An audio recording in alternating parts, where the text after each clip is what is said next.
يا ساتر يا ساتر. لا ما تقلقوش يا جدعان، اصل انا بس انبي بيوجعني شويه شويه بس. ايه البطوله دي يا جدعان؟ يعني بجد ايه البطوله ديت؟ انت متخيل ان البطوله دي الاهلي والزمالك مش عارفين يكسبوا فيها من ساعه ما اتعملت؟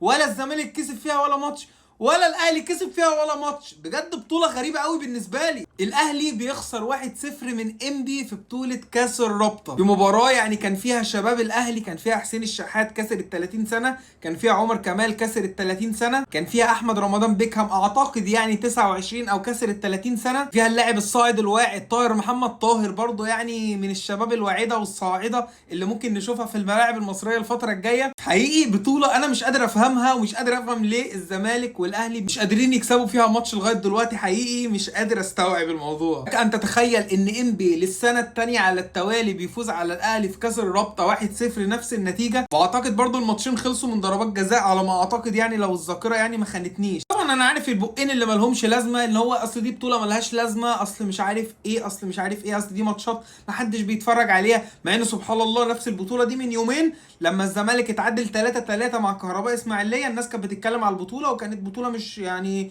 قويه وحلوه وكل الكلام دوت، ما كانش حد بيقول عليها ان هي بطوله ملهاش لازمه، او يعني بمعنى اصح كان التحفيل مسموح فيها يعني مش زي دلوقتي. اتكلم بقى جد شويه. البطوله ديت انا عارف ان اللعيبه الاحتياطي هي اللي بتلعب البطوله دي، صحيح تقدر تطلع تستفيد منها بان انت يبقى عندك 2 3 لعيبه عمرك ما هتشوفهم بيشاركوا في الدوري او في الماتشات المهمه في افريقيا، ان انت تقدر تتفرج عليهم في ماتشات زي دي. فدي هي الفايده الوحيده من البطوله، او ان انت تتفرج على 2 3 ناشئين ممكن تقدر تسوق لهم في الدوري الممتاز، او فرقه تاخدهم تشتريهم الكلام دوت. اكتر من كده انت ما بتستفدش من البطوله دي. والبطوله دي اصلا معموله للفرق اللي هي عمرها ما هتاخد بطوله في حياتها، اللي هو بحيث ان هو يلا نجامل فيوتشر، يلا نجامل سيراميكا، يلا نجامل البنك الاهلي. الفرق دي يقدروا ان هم يشموا نفسهم ببطوله في الموسم، ولكن هي اصلا بطوله فعلا ملهاش اي 30 لازمه، الا في حاله واحده بس. لو الزمالك قدر يفوز بيها السنه دي فانا اقدر ابصم لك بالعشره ان البطوله دي ليها لازمه وبطوله مهمه قوي كمان.